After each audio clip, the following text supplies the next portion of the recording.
Hello dear student, welcome to my channel time trial में bio science में स्वागत। Start करते हैं हम लोग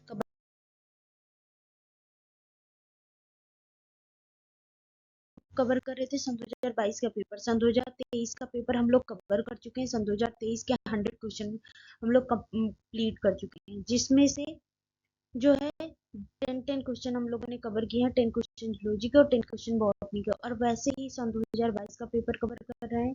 10 क्वेश्चन जूलॉजी का, सॉरी 5 क्वेश्चन जूलॉजी का और 5 क्वेश्चन बॉटनी के। तो डेली 10 क्वेश्चन करते हैं हम लोग। तो सन 2022 का पेपर हम लोग कवर कर रहे हैं, उसमें हम लोगों ने 80 क्वेश्चन कवर कर लिया है। 80 क्वेश्चन में मैक्सिमम क्वेश्चन आप लोगों ने देखा होगा रिपीटेड है। सन 2023 के पेपर में भी वही क्वेश्चन दिए गए हैं। सन 2022 का पेपर भी वही काफी क्वेश्चन जो है उससे आया हुआ है पेपर।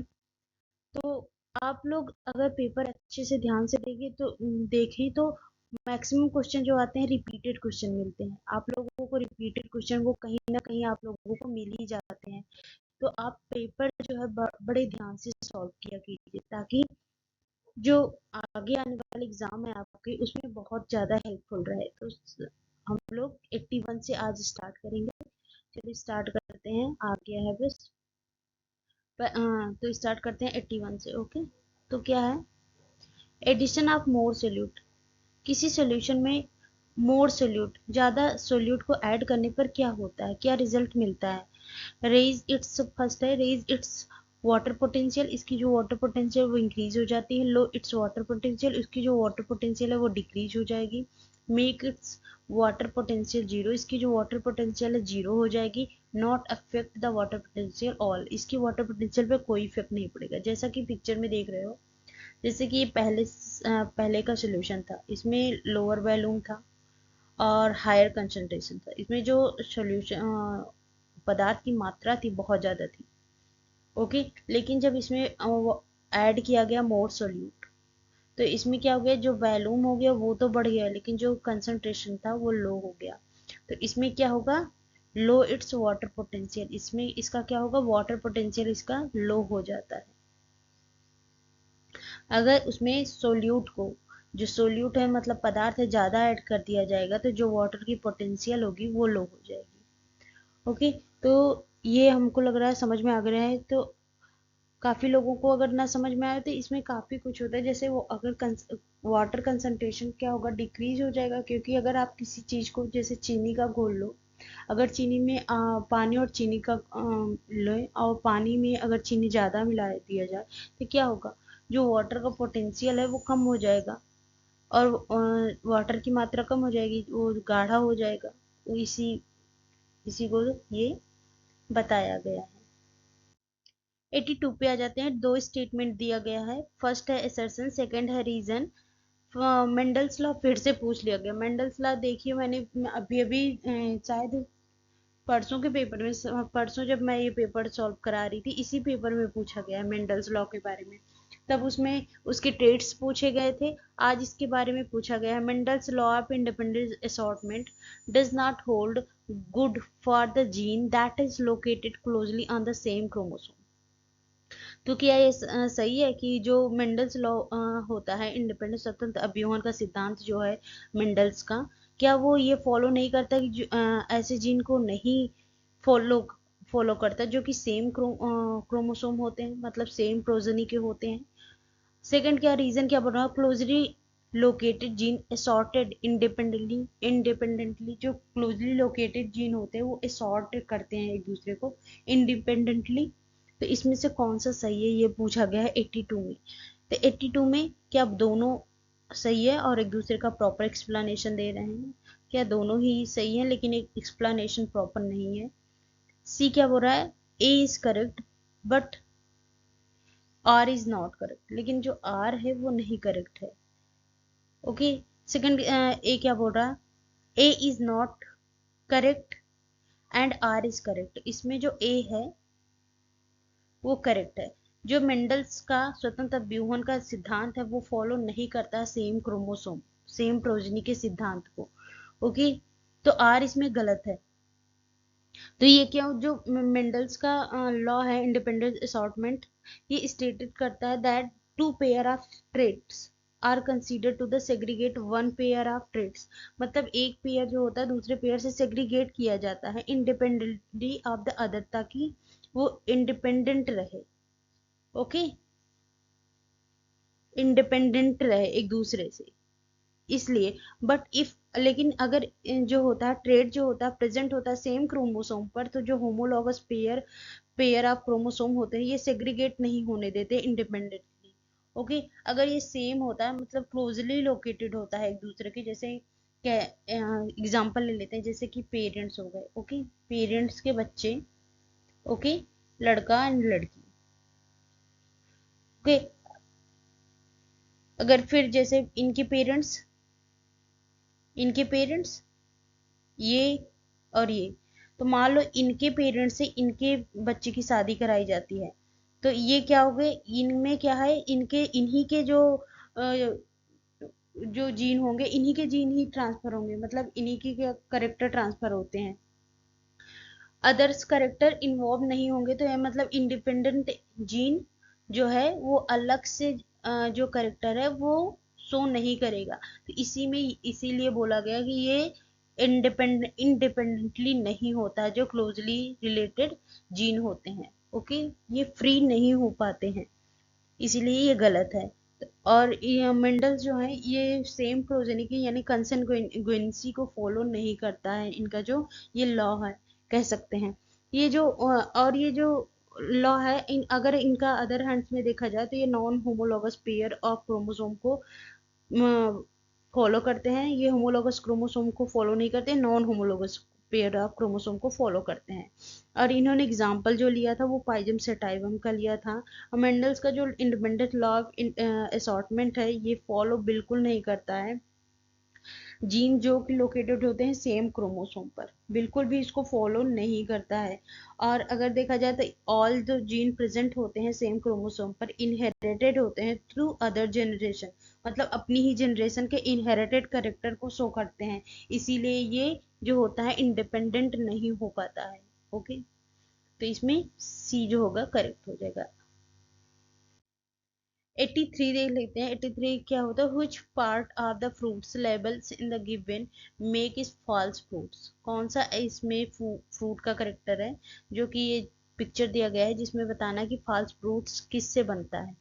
ओके, मैक्सिमम जो फ्रूट्स होते हैं फ्रूट फॉर्म होते हैं कहाँ से, ओवरी से, कहाँ किसके फ्लावर की जो ओवरी होती है वहां से डेवलप्ड होते हैं फर्टिलाइजेशन के बाद, वो उस टाइप के फ्रूट को क्या कहते हैं, ट्रू फ्रूट्स। लेकिन कुछ फ्रूट्स ऐसे भी होते हैं जैसे स्ट्रॉबेरी हो गई, कैश्यूनट हो गया और कैश्यू हो गया, एप्पल हो गया, ये जो होते हैं फ्रूट्स, ये जो होते हैं ये डेवलप होते हैं थैलेमस पार्ट से, थैलस जो थैलेमस पार्ट होता है उससे डेवलप होते हैं, ना कि ओवरी से। तो ऐसे फ्रूट्स को क्या बोला जाता है, फॉल्स फ्रूट्स, जो कि थैलेमस से डेवलप होते हैं। ओके, ना कि ओवरी से। ओके, तो ये करेक्ट हो जाएगा, सी ऑप्शन करेक्ट। 84 पे आ जाते हैं। Which of the following will be accelerate phosphorus cycle, phosphorus cycle के बारे में बोल रहा है, और कौन एक्सीलरेट करता है फास्फोरस साइकिल को। बर्निंग ऑफ फॉसिल्स फ्यूल जो होता है एक्सीलरेट करता है, वॉल्केनिक एक्टिविटी जो वॉल्केनिक एक्टिविटी होती है वो एक्सीलरेट करती है फास्फोरस साइकिल को, वेदरिंग ऑफ रॉक एक्सीलरेट करती है, कि rain of fall and storm जो होता है एक्सीलरेट करता है। तो वेदरिंग रॉक जो होती है वो एक्सीलरेट करती है फास्फोरस साइकिल को। अगर इस पिक्चर में देखा जाए तो ये हो गया हाइड्रोजन फास्फेट दिखाया गया है, ये इमोबाइलाइजेशन होता है तो ये बनाता है ऑर्गेनिक फास्फोरस, जैसे हो गया microbials, plants residue, human residue. और ये जो होता है ये जो प्लांट रेसिड्यूज होते हैं, ह्यूमन रेसिड्यू या माइक्रोबियल रेसिड्यू, ये मिनरलाइज फॉर्म में क्या बनाते हैं, हाइड्रोजन फास्फेट। और यहाँ पे लिंचिंग की प्रोसेस होती है, ये सेकेंडरी कंपाउंड ये होते हैं, ये यहाँ पे डिसोल्यूशन होता है, प्रेसिपिटेशन होता है, मतलब ये जितना भी वेदरिंग का होता है, प्रेसिपिटेशन, इमोबलाइजेशन, मिनरलाइजेशन, वेदरिंग के कारण जो होता है डिकम्पोजिशन, डिजॉर्प्शन, ये जितनी भी प्रोसेस होती है, ये जितना भी फास्फोरस साइकिल होती है इसमें होती है। ओके, यहाँ पे फास्फोरस मिनरल्स का फर्टिलाइजर के थ्रू फॉर्म होता है। ये जो एटमॉस्फेरिक डिकम्पोजिशन डस्ट होती है उसके से भी फॉर्म होता है। प्लांट रेसिड्यू और एनिमल रेसिड्यू से भी फॉर्म होता है। क्रॉप जो हार्वेस्टिंग होती है वो यूज करती है इस फास्फोरस को, ये दिखाया गया। ओके, प्लांट जो होते हैं अपटेक करते हैं। 84 पे चलते हैं। In the following palindromic base sequence of DNA which can be cut easily by the particular restriction enzyme। इसमें पूछा गया है किसके बारे में? पैलिंड्रोमिक जो होता है, पैलिंड्रोमिक डीएनए सीक्वेंस के बारे में। तो पैलिंड्रोमिक डीएनए सीक्वेंस क्या होता है? Mirror of same DNA sequence. Okay, ये क्या होता है? जैसे ये डीएनए दिया गया है सीक्वेंसिंग कोडिंग, तो इसी का मिरर पार्ट। ओके, जैसे कि ये देख पिक्चर में दिखाया गया है कि थायमिन का जो मिरर पार्ट क्या बनाता है? Adenine. Then both are the form mirror part. And यहाँ पे एडनिन है, देन यहाँ पे थायमिन है, यहाँ पे ग्वानिन है, तो यहाँ पे साइटोसिन है। Cytosine guanine, adenine thymine, cytosine guanine, then again they form the same mirror. Cytosine guanine cytosine, thymine adenine, guanine cytosine, cytosine guanine, thymine adenine, मतलब सेम प्रोडक्ट का जो मिरर बनाता है उसी को क्या बोलते हैं? Palindromic base sequence of DNA बोलते हैं। तो इसमें देख सकते हैं कौन सा पैलिंड्रोमिक सीक्वेंस बना रहा है। तो ये जो जी है, अगर देखा जाए तो ग्वानिन जो है साइटोसिन, एडेनिन, थायमिन, इसके बाद थायमिन, एडेनिन, एडेनिन यहाँ पे नहीं बना रहा। Okay, thymine, cytosine, guanine, thymine, adenine 5। तो इसमें क्या ये बना रहा है? नहीं, क्योंकि ये 5 प्राइम यहाँ पे है, यहाँ पे 3 प्राइम, यहाँ पे 5 प्राइम, यहाँ पे 3 प्राइम। सीक्वेंसिंग तो सही है, लेकिन यहाँ पे प्राइम जो है वो दिए गए हैं, वो गलत दिए गए हैं, तो इसलिए ये ऑप्शन गलत हो जाएगा। सेकंड देखा जाए तो सेकंड का जो भी प्राइम जो नंबर दिया गया है वो गलत दिया गया है। सेकंड का भी जो प्राइम नंबर है वो 5 prime to 3 prime, 5 prime to 3 prime हो गया। ओके, ये इतना तो सही दिया गया है, 5 प्राइम टू 3 प्राइम। लेकिन मिरर इमेज क्या गई? Guanine cytosine, adenine double adenine, sorry हाँ double adenine double thymine, double adenine thymine double thymine, cytosine guanine. तो ये जो इसका बी ऑप्शन है, बी ऑप्शन करेक्ट हो जाएगा। बाकी जितने भी ऑप्शन इसमें दिए गए हैं उसमें से कोई भी पैलिंड्रोमिक जो है वो सीक्वेंसिंग को फॉलो नहीं करता। पैलिंड्रोमिक सीक्वेंसिंग में जो एडेनिन और थायमिन का सीक्वेंसिंग है वो डबल देखने को मिलता है। मैक्सिमम टाइम में वो एडेनिन और ग्वानिन जो होता है वो डबलिंग के साथ दिखता है। ओके, ये जो पैलिंड्रोमिक सीक्वेंसिंग बेस पेयर होते हैं इसमें ओरिएंटिंग रीडिंग जो होता है वो 1 देखने को मिलता है।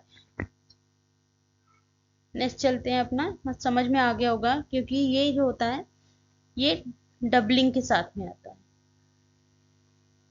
देख सकते हैं यहाँ पे पिक्चर में भी डबलिंग के साथ में दिखाई देगा आपको, कहीं ना कहीं ये डबलिंग के साथ में आता है। और ये क्या बनाता है? मिरर इमेज एक दूसरे की बनाता है। क्या बनाता है? Mirror image.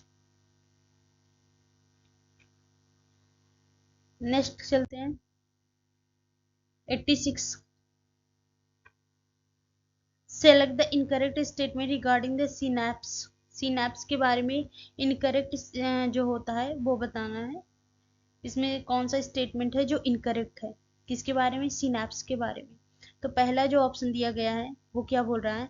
The membrane of pre synaptic and post synaptic neurons are in close proximity in an electrical synapse. जो pre synaptic and post synaptic neurons होते हैं वो क्लोजली प्रॉक्सिमिटी शो करते हैं किसके थ्रू? इलेक्ट्रिक सिनेप्ट के थ्रू। कि second क्या होता है? Electrical current can flow directly from one neuron to into the other across the electrical synapse. जो इलेक्ट्रॉन करंट जो होती है वो फ्लो होती हैं directly one neuron to the other across the electric synapse के थ्रू। सी क्या होगा, chemical synapse are the neurotransmitter, जो केमिकल सिनेप्स होता है एक तरीके का न्यूरोट्रांसमीटर होता है। डी क्या बोल रहा है, impulses transmission across a chemical synapse is always faster than that across the electrical synapse। जो इम्पल्स ट्रांसमिशन होता है किसमें, केमिकल सिनेप्स के थ्रू ऑलवेज फास्टर होता है, और किसके थ्रू होता है, इलेक्ट्रिकल सिनेप्स के थ्रू होता है। तो क्या इसमें से कौन सा इनकरेक्ट पूछा है, ओके इसमें से इनकरेक्ट पूछा, तो ये जो है हमारा डी ऑप्शन वो इनकरेक्ट हो जाएगा, क्योंकि जो इम्पल्स ट्रांसमिशन होता है across an electrical synapse is always faster, okay, then that across a chemical synapse. ना कि ये तो पूरा सेंटेंस सही है, यहाँ पे then that cross a chemical synapse, ना कि इलेक्ट्रिकल सिनेप्स। यहाँ पे केमिकल सिनेप्स होना चाहिए तो ये सही हो जाता, इलेक्ट्रिकल सिनेप्स नहीं, केमिकल सिनेप्स होना चाहिए। इम्पल्स जो ट्रांसमिशन होता है इलेक्ट्रिकल सिनेप्स का वो फास्टर तो होती है लेकिन केमिकल सिनेप्स के थ्रू। बाकी ऑप्शन सही है, जो केमिकल सिनेप्स होता है यूज होता है केमिकल्स को फॉर द ट्रांसमिशन, कुछ ट्रांसमिशन के लिए जो यूज होता है केमिकल्स उसी को क्या बोलते हैं, न्यूरोट्रांसमीटर बोलते हैं। The membrane of pre synaptic and post synaptic neurons are close proximity to an electrical synapse, ये भी सही है हमारा पहला ऑप्शन जो है। सेकंड क्या बोल रहा है, इन an electrical synapse the transmission of impulses occurs in form of electrical current form neuron in the next, ये भी सही है हमारा, ओके। न्यूरॉन जो होते हैं ट्रांसफर होते हैं किसके थ्रू, इलेक्ट्रिकल सिनेप्स के थ्रू। पिक्चर के थ्रू देख लेते हैं, ये आपका न्यूरॉन ट्रांसमीटर रिसेप्टर होता है, ओके। और ये वोल्टेज, ये पोस्ट सिनेप्टिक डेंसिटी दिखाई गई है, और यहाँ पर प्री सिनेप्टिक डेंसिटी होती है यहाँ पर, ये यहाँ से न्यूरॉन ट्रांसफर होते हैं यहाँ पर, ओके। और इसी में जो होता है न्यूरोट्रांसमीटर क्या होते हैं, ये केमिकल से जब ट्रांसफर होते हैं वन न्यूरॉन्स टू अदर, जब केमिकल ट्रांसफर उसी को क्या होता है, न्यूरोट्रांसमीटर का नाम दिया जाता है, ओके। नेक्स्ट आ जाते हैं 87 statement related to the human insulin. Human insulin के बारे में स्टेटमेंट दिया गया है, ये जो है ह्यूमन इंसुलिन कौन सा है, जेनेटिकली इंजीनियर्ड इंसुलिन। क्या है, जेनेटिकली इंजीनियर्ड जो फॉर्म होता है इंसुलिन का उसी के बारे में है, जो लैब में बनाया जाता है, जेनेटिकल चेंज के थ्रू बनाया जाता है इंसुलिन, उसके बारे में, ना कि जो नेचुरली ह्यूमन के अंदर पाया जाता है उसके बारे में नहीं बात कर रहे हैं, ये जेनेटिकली मॉडिफाइड जो इंसुलिन होता है उसके बारे में बात कर रहे हैं। तो पहला क्या बोल रहा है, इसमें स्टेटमेंट जो देखनी है, करेक्ट स्टेटमेंट देखनी है, बहुत ध्यान से देख लीजिएगा, करेक्ट स्टेटमेंट देखनी है, ओके। तो पहला आ जाते हैं, pro hormone insulin contain extra stretch of C peptide. जो प्रो हार्मोन इंसुलिन होता है क्या रखता है, extra stretch of C peptide, क्या ये सही है। बी ऑप्शन क्या बोला, A peptide and B peptide chain of insulin were produced separately in E coli extracted and combined by creating disulphide bond between them. जो ए पेप्टाइड बॉन्ड होता है और बी पेप्टाइड बॉन्ड चेन होती है वो produce होती है इकोलाई के एक्सट्रैक्ट से, और जो कि कंबाइंड होती है और क्रिएट करती है डाइसल्फाइड बॉन्ड बनाती है इस ए पेप्टाइड और बी पेप्टाइड के बीच में। सी क्या बोल रहा है, insulin used for treating diabetes was extracted from cattle और पिग। जो इंसुलिन होता है वो ट्रीट किया जाता है डायबिटीज के लिए, और किसमें, कैटल और पिग का जो इंसुलिन यूज किया गया होता है। डी क्या होता है, pro hormones insulin need to be processed for converting into mature and the functional hormone. जो प्रो हार्मोन्स होता है इंसुलिन का वो उसमें जरूरत होती है प्रोसेस करने की, क्या, converting mature and functional hormone की।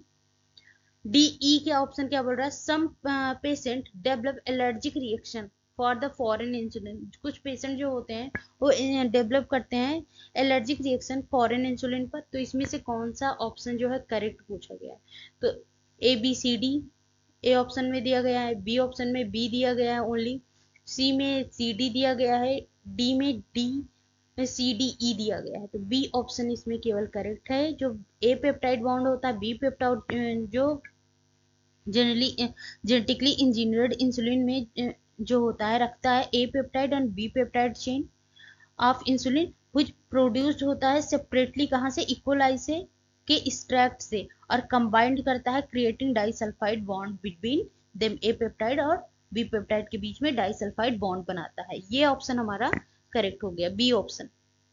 ओके, बी ऑप्शन हमारा करेक्ट हो गया। अगर सी ऑप्शन की बात करें कि इंसुलिन यूज्ड ट्रीटिंग डायबिटीज, जो इंसुलिन होता है वो ऑब्टेन किया जाता है, इंसुलिन जो होता है वो जो सॉरी जेनेटिकली इंजीनियर्ड इंसुलिन जो होता है does not have extra stretch. सबसे पहला जान लेते हैं, जो ये होता है, ये इसमें जो प्रो हार्मोन दिया गया है, एक्स्ट्रा स्ट्रेच दिया गया है, तो जो जेनेटिक इंजीनियर, मतलब ये जो जेनेटिकली इंजीनियर्ड ही है, तो इसमें इस स्ट्रेच कहाँ से होगा, सी पेप्टाइड कहाँ से उसमें फॉर्म होगा, तो इसमें किसी भी तरीके का जेनेटिक स्ट्रेच नहीं पाया जाता है। और कहाँ पे, सी पेप्टाइड में उसके उसके ओके, तो ये पहला ऑप्शन भी हमारा गलत हो गया, क्योंकि इसमें सी पेप्टाइड जो एक्स्ट्रा स्ट्रेच बोला गया है ये नहीं देखने को मिलता है, कहाँ पे, सी पेप्टाइड पर। सी ऑप्शन क्या बोल रहा है इसका, जो इंसुलिन होता है वो ऑप्टेन किया जाता है कैटल और पिग से, तो ऐसा कुछ भी नहीं है। Insulin obtain from the cattle and pig is not genetically engineered insulin. ये जो होते हैं ये जेनेटिकली इंजीनियर्ड इंसुलिन है, क्योंकि ये जो कैटल होते हैं इनके अंदर already insulin, natural insulin form होता है, तो ये जेनेटिकली इंजीनियर्ड इंसुलिन नहीं होते हैं, इनके अंदर जो एक्सट्रैक्ट होता है। डी ऑप्शन क्या बोल रहा है, pro hormone insulin converting into mature and functional hormone, ऐसा कुछ भी नहीं होता है। Conversion of pro-insulin to insulin is not required during the production of insulin by the genetic engineer, as a peptide A and peptide B chain are produced separately. Okay जो peptide ए और peptide B chain होता है वो separately produce होता है, इसके लिए किसी भी प्रो हार्मोन और इंसुलिन और प्रोसेस्ड और कन्वर्टिंग की जरूरत की नहीं पड़ती है। ओके, क्योंकि दोनों ही जो हार्मोन होते हैं, मतलब पेप्टाइड्स बॉन्ड्स होते हैं, वो सेपरेटली प्रोड्यूस होते हैं।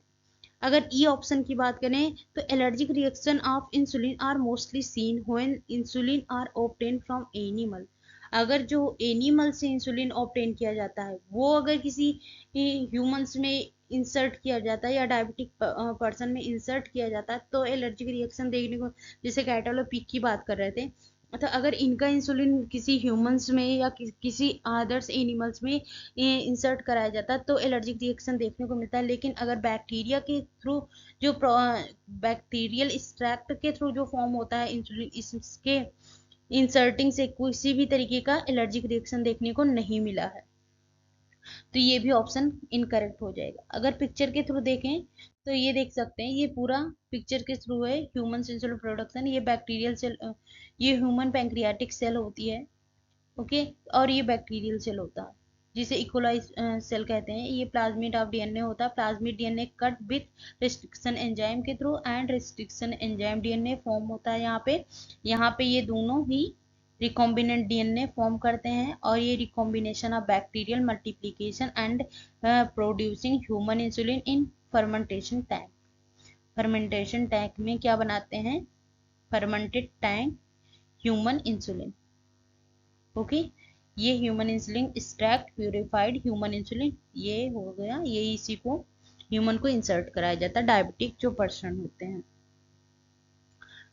ओके, तो ये आपको मुझे लगता है समझ में आ गया होगा इकोलाई का जो पूरा मैंने अभी तक बताया कि जो जेनेटिकली इंजीनियर्ड इंसुलिन होता है वो कैसे बनता है। इकोलाई के एक्सट्रैक्ट से बनता है जिसमें 2 पेप्टाइड बनते हैं, एक तो पेप्टाइड ए, एक पेप्टाइड बी, और दोनों ही पेप्टाइड जो होते हैं सेपरेटली बनते हैं, इन्हें किसी भी तरीके की प्री हार्मोन्स की ज़रूरत नहीं पड़ती है। और अगर इनसे किसी भी तरीके का एलर्जिक रिएक्शन नहीं होता है इस तरीके का हार्मोन से, लेकिन अगर ह्यूमंस का जो होता है, किसी और एनिमल्स का जो हार्मोन इंसुलिन होता है वो किसी ह्यूमंस में या किसी अदर्स एनिमल्स में इंसर्ट कराया जाता है तो क्या होता है कि एलर्जिक रिएक्शन देखने को मिलेगा।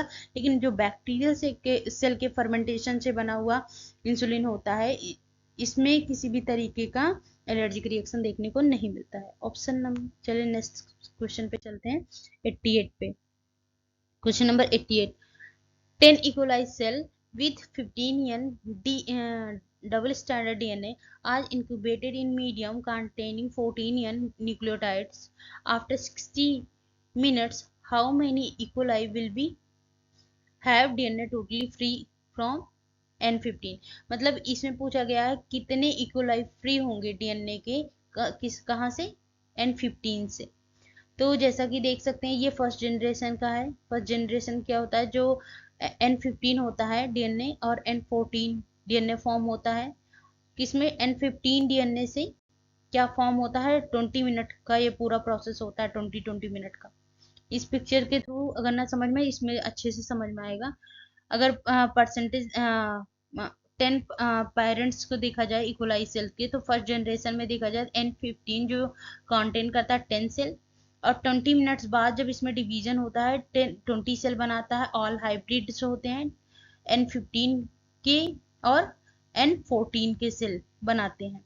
सेकेंड जनरेशन में फिर 20 मिनट का हाइब्रिडाइजेशन होता है। 20 मिनट में 40 सेल्स फॉर्म होते हैं, जिसमें 20 सेल्स हाइब्रिड N15 और N14 बनाते हैं और 20 सेल N15 बनाते हैं। 20 सेल ये फ्री 14 है। ओके, 13 सेल क्या बनाता है? 40 सेल हो जाता है, यहाँ से 40 सेल थर्ड जनरेशन में, और 20 मिनट में फिर से ये 20 N15 कंटेन होता है एंड 20 हाइब्रिड एंड 40 जो होता है N15 कॉन्टेनिंग सेल बनाता है। ये तो हाइब्रिड हो गया N15।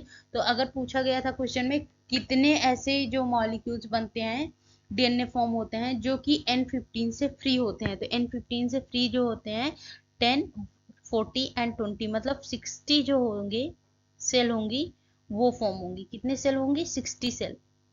तो इसमें जो करेक्ट ऑप्शन हो जाता है वो 60 सेल, मतलब उसका जो करेक्ट ऑप्शन हो जाएगा वो क्या हो जाएगा? सी ऑप्शन सही हो जाएगा, 60 सेल।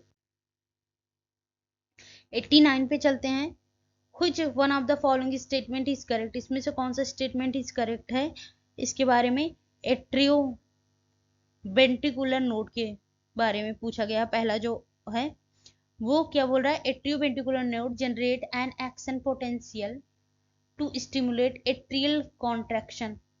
जो एट्रियल वेंट्रिकुलर नोड होती है जनरेट करती है एक एक्शन पोटेंशियल, किसके स्टिमुलेशन के लिए? एट्रियल कॉन्ट्रैक्शन के लिए। बी ऑप्शन क्या बोल रहा है? इसमें भी करेक्ट स्टेटमेंट पूछा गया है, इस पर बहुत ध्यान दीजिएगा। करेक्ट स्टेटमेंट बहुत ध्यान देने की जरूरत, क्योंकि यहीं पर कंफ्यूजन हो जाती है। बी ऑप्शन क्या बोल रहा है?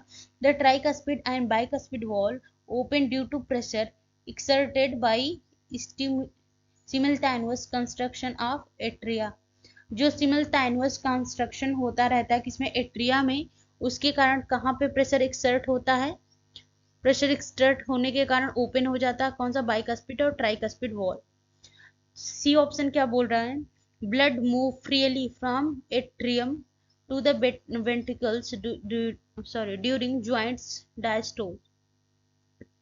जो ब्लड होता है फ्रीली मूव होता है एट्रियम से वेंट्रिकल्स में ड्यूरिंग ज्वाइंट डायस्टोल के टाइम। डी ऑप्शन क्या रहा है? Increase ventricular pressure caused closing of सेमील्यूनर valve. तो इसमें क्या होता है? अगर हम बात करें ज्वाइंट डायस्टोल क्या होता है, सबसे पहले ज्वाइंट डायस्टोल, क्योंकि ये बहुत इंपॉर्टेंट है। ज्वाइंट डायस्टोल क्या होता है? ड्यूरिंग ब्लड जो होता है move freely atrium to ventricles के टाइम की तरफ बहुत फ्रीली मूव करता है, और एट्रियल वेंट्रिकुलर वॉल्व जो होती है remain open due to joint diastole. जो एट्रियम वॉल्व होती है वो ज्वाइंट होती है वेरी फ्रीली। ओके, किसके थ्रू? एट्रियल वेंट्रिकुलर वॉल्व के थ्रू। अगर ज्वाइंट डायस्टोल की बात करें, ये ऑल 4 चैम्बर जो होते हैं हार्ट के जब रिलैक्स महसूस करते हैं, तो इस जो कंडीशन होती है इसे ज्वाइंट डायस्टोल कहते हैं। इस जो कंडीशन होती है इसमें क्या प्रोसेस होती है? जो डीऑक्सीजनेटेड ब्लड होता है वो superior and inner vena cava के थ्रू सेंड किया जाता है कहाँ पे? राइट एट्रियम में। और जो ऑक्सीजनेटेड ब्लड होता है वो डिलीवर होता है लेफ्ट एट्रियम में थ्रू पल्मोनरी वेन के थ्रू। मतलब पूरा जो सिस्टम होता है बहुत रिलैक्सिंग तरीके से काम करता है, उसी को ज्वाइंट डायस्टोल बोला जाता है। तो इसमें करेक्ट ऑप्शन क्या हो जाएगा? जो सी ऑप्शन है इसमें है, करेक्ट हो जाएगा सी ऑप्शन। करेक्ट हो जाए।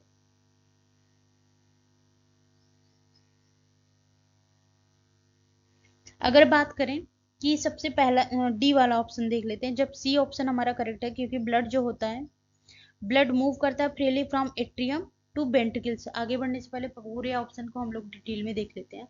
जो ब्लड होता है वो मूव करता है फ्रीली एट्रियल टू वेंट्रिकल्स, इसे क्या कहते हैं, ज्वाइंट डायस्टोल, मतलब इस टाइम पूरा जो हार्ट होता है रिलैक्स होता है। और सेकंड क्या बोल रहा है, increase ventricular pressure cause closing of semilunar valve. क्या प्रेशर इंक्रीज करने पर, वेंट्रिकुलर प्रेशर इंक्रीज करने पर जो सेमिल्यूनर वॉल्व होती है वो बंद हो जाती है? तो ऐसा कुछ भी नहीं कहते हैं। Decreasing ventricular pressure, ventricular pressure को क्या करना पड़ेगा, डिक्रीज करना पड़ेगा ड्यूरिंग वेंट्रिकुलर डायस्टोल क्लोज। किस लिए, वेंट्रिकुलर डायस्टोल को क्लोज करने के लिए, कहा किसमें, सेमिल्यूनर वॉल्व को, ताकि हार्ट जो, यहाँ पर जो हार्ट होता है फर्स्ट साउंड क्रिएट करता है डब का, कि डब का साउंड यहीं से क्रिएट होता है। जब क्या होता है, वेंट्रिकुलर प्रेशर डिक्रीज हो जाता है और जो वेंट्रिकुलर डायस्टोल होती है वो क्लोज हो जाती है, मतलब सेमिल्यूनर वॉल्व जो होती है प्रोसीजर करता है क्या, डब साउंड का। ये जो वॉल्व है बंद होते वक्त कैसी आवाज निकालता है, डब। जैसे दरवाजा बंद करने पर डब जब होता है, वैसे डब ये आवाज करता है। और इसके बाद फिर पहला ऑप्शन क्या बोल रहा है, एट्रियल वेंट्रिकुलर नोड जो होता है जनरेट करता है an action potential to stimulate atrial construction. जो एट्रियल वेंट्रिकुलर नोड होता है, जो एट्रियल वेंट्रिकुलर नोड होता है वो जनरेट करता है action potential to stimulate atrial construction. Okay, atricular ventricle node नहीं, जो सेमी एट्रियल नोड होता है, sino atrial node. Okay, sino atrial node, atrio ventricular नहीं, साइनो एट्रियल नोड जो होता है वो जनरेट करता है action potential to stimulate atrial construction. यहाँ पे होना चाहिए यस से node, sino atrial node. Okay, S से नोड होता है, एवी नोड नहीं होना चाहिए, यस से नोड होना चाहिए। जो एस से नोड होता है वो जनरेट करता है action potential to stimulate atrial construction. और इसके बाद सेकंड क्या बोल रहा है, ट्राइकस्पिड और बाइकस्पिड वॉल के बारे में क्या बोल रहा है, ये प्रेशर जब इस पर पड़ता है तो ये ओपन हो जाती है। तो इसमें क्या होता है, बाइकस्पिड और ट्राइकस्पिड वॉल जो होती है ओपन होती है due to pressure exerted by blood blood जो प्रेशर एक्सर्ट करता है presence in atria and decreases in pressure in ventricles during the ventricular diastole। ये जो ओपन होता है ये ब्लड प्रेशर के कारण होता है, एट्रियल स्टिमुलेशन के कारण नहीं होता। ये जो ब्लड एट्रिया में प्रेजेंट होता है उसके प्रेशर के कारण क्या होता है, वॉल्व जो होती है ओपन हो जाती है, ट्राइकस्पिड एंड बाइकस्पिड वॉल्व जो होती है ओपन हो जाती है, और जो एट्रिया का प्रेशर होता है वो डिक्रीज हो जाता है, कहाँ पर, वेंट्रिकल्स में जाके जो ब्लड का प्रेशर होता है वो डिक्रीज हो जाता है। पिक्चर के थ्रू देखते हैं ज्यादा चाहिए। ये मैंने दिखाया है कि सिस्टोल दिखाया गया है, सिस्टोल जो होता है आइसोवैल्यूम कंसंट्रेशन दिखाया है। ऑल वॉल्व इसमें क्या होती है, फर्स्ट में ऑल वॉल्व जो होती है क्लोज हो जाती है, जितनी भी वॉल्व होती हैं। ओके, सेमिन्यूलर वॉल्व हो गई और आरिकुलर वेंट्रिकुलर नोड हो गई, ये सारी भी जो होती हैं वो क्लोज हो जाती हैं। Okay, closing of AV valve is beginning of systole, first sound is lub. जैसे ही क्लोज होंगी वो कैसे साउंड करेंगी, लब। कैसा, लब। ये जितनी भी वॉल्व होंगी जब क्लोज होंगी तो यहाँ पे सिस्टोल होगा। ओके, चाहे वो सेमिल्यूनर हो चाहे एवी नोड हो, दोनों ही क्रिएट कैसे करेंगे, सिस्टोल यहाँ पर होगा। और ये कैसे साउंड क्रिएट करेंगी, लब। जब क्लोज होंगी क्या, एट्रियल वेंट्रिकुलर नोड वॉल्व जब क्लोज होंगी। Okay, beginning of systole, first sound love. And systole ejection के टाइम क्या होगा, सेकंड उसमें यहाँ पर सेमिल्यूनर वॉल्व ओपन होगी और एवी नोड क्लोज हो जाती है, ये वाला क्लोज हो जाएगा और यहाँ पर सेमिल्यूनर वॉल्व जो है ये दोनों खुल जाएंगे। यहाँ पर एवी नोड क्लोज होगा, सेमिल्यूनर वॉल्व ओपन हो जाएगा। और डायस्टोल में क्या होता है, आइसोवैल्यूम रिलैक्सेशन। यहाँ पे क्या होगा था, ऑल वॉल्व यहाँ पे डायस्टोल स्टार्ट हो जाता है, सेमिन्यूलर वॉल्व क्लोज हो जाती है, एवी नोड भी क्या होगी, क्लोज होगी। All valve close of semilunar valve is beginning of diastole and second sound is love. मतलब जब ओपन होगी, जितने भी वॉल्व होंगे वो ओपन होंगी, जैसे ही क्लोजिंग होगी जितने भी ऑल वॉल्व की क्लोजिंग हो जाती है। तो पहला साउंड क्या होगा, क्लोजिंग ऑफ ए भी नोड, केवल ए भी नोड जब क्लोज होगा तो किस टाइप का साउंड आएगा, लब का। और जब सारे वॉल्व बिगिनिंग से जो closing of semi lunar valve का जब क्लोज होगा तो कैसी साउंड आएगी, डब। ये याद रखिएगा, ए भी नोट का जो क्लोजिंग होगी वो लव एंड सेमिन्यूलर वॉल्व की क्लोजिंग डब। ओके, तो फोर्थ नंबर क्या दिखा रहा है, जो सेमिन्यूलर वॉल्व होगी वो क्लोज हो जाएगी और एपी नोड जो होगी वो ओपन हो जाएगी। सेम ओके, और यहाँ पर फील्ड होगा 70 to 80% यहाँ पे कैपेसिटी होती है ब्लड को फिल्टर करने की। यहाँ पे ब्लड फिल्टर होकर यहाँ पे सप्लाई होने लगता है, फिल्ड विद ब्लड को फिल्ड कर लेता है। डायस्टोल या डायस्टेसिस जो होता है 1/3 टाइम होता है, इसमें लगता है। सेमिनल वॉल्व क्लोज हो जाती है, एवी नोड वॉल्व ओपन हो जाती है और little changes in the ventricular node में आता है यहाँ पे। देन अगेन ये प्रोसेस स्टार्ट होती है, पूरा लव डब का पूरा प्रोसेस चलता रहता है। ये एट्रिकुलर वेंट्रिकुलर नोड फिर दिखाया गया है, एटीएल कंस्ट्रक्शन एंड फोर्स, ये पूरा पिक्चर के थ्रू दिखाया गया है। वैसे उस वो वाली पिक्चर ज्यादा अच्छी थी, उसमें सब कुछ डिटेल में था, अच्छे से एक एक वॉल्व के बारे में, जितनी भी वॉल्व पाई जाती हैं वो सारे के बारे में डिटेल में दिखाया गया था। तो 90 क्वेश्चन पे चलते हैं। Which of the following is not desirable feature of the cloning vector? Cloning vector के फीचर्स के बारे में कौन सा इसमें से डिजायरेबल नहीं है, नॉट पूछा है। ओके, ये बहुत ही इंपॉर्टेंट है।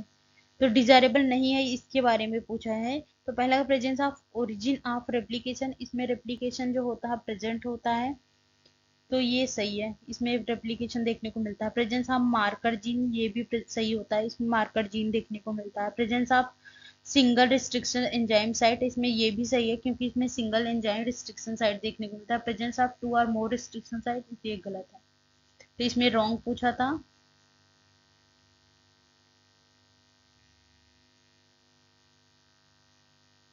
रॉन्ग पूछा था तो हमारा जो डी ऑप्शन हो जाएगा वो सही हो जाएगा। क्लोनिंग वेक्टर के बारे में, क्लोनिंग वेक्टर में प्रमोटर होता है, ओरिजिन ऑफ रेप्लिकेशन देखने को मिलता है, एंटीबॉडी रेसिस्टेंस साइट देखने को मिलती है, मल्टीपल क्लोनिंग साइट देखने को मिलती है, रिपोर्टर जीन देखने को मिलते हैं। ये सारे इसमें के करेक्टर होते हैं, लेकिन जो 2 मोर रिकॉग्निशन साइट नहीं होती है, केवल सिंगल रिकॉग्निशन साइट होती है। तो ये हमारे 10 क्वेश्चन कल के कंप्लीट होते हैं। तो थोड़ी देर में वीडियो अपलोड होगा किसका, आज का जो 10 क्वेश्चन है। तब तक के लिए bye bye, thank you for watching. और जाने से पहले वीडियो को लाइक करना, सब्सक्राइब करना, बेल आइकन दबाना भी ना भूले। Thank you for watching, bye bye.